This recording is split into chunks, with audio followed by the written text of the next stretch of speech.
tās virves, tas... Nu, tās ir no jūras. Kas tad tas ir? Skurstenis. Tas ir skurstenis. Jā, viņi bija ziemā apdzīvot. Es gan to cilvēku... Kāpēc tagad tā virve uz riņķi? Siltumam? Varbūt siltumam, jā. Tas ir no... Un virvei no kā, tad tas neaiztegās nekas tāds. Es domāju, ka redz, ka augšā tur ir betons, ka viņi ir apkārt apbetonēts, un tad viņi vienkārši tīri dekoratīvi apvīt apkārt. Šeit šo mājeli uzcēla Liepājas teātra aktieris Juris Krauļs.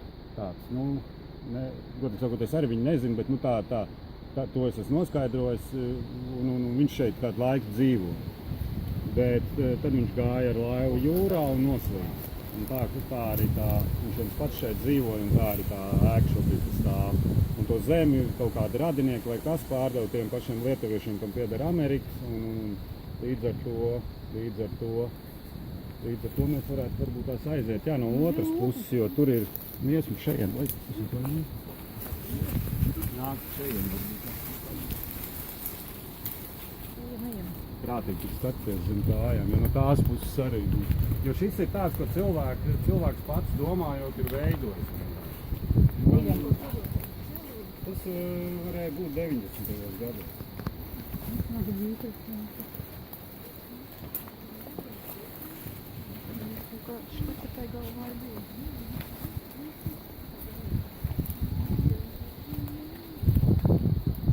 Šeit ir tas vienmēr, ka ir izmantots dabīgie materiāli, un tas materiāls ir bijis uz vietas, ko viņš tagad dabīja. Tagad jūs varat droši iet tālāk, mēs iesim pa to citu. Tevi?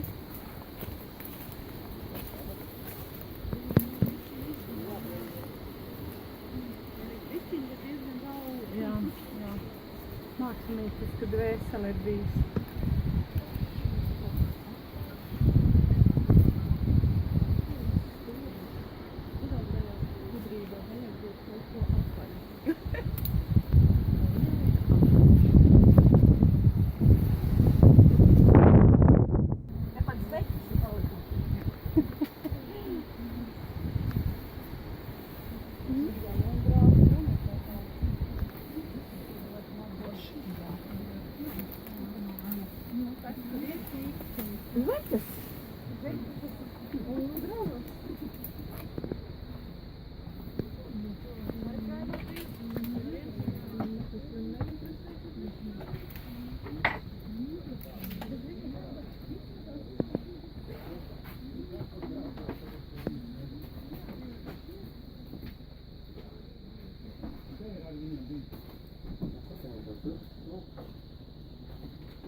Tur augšā?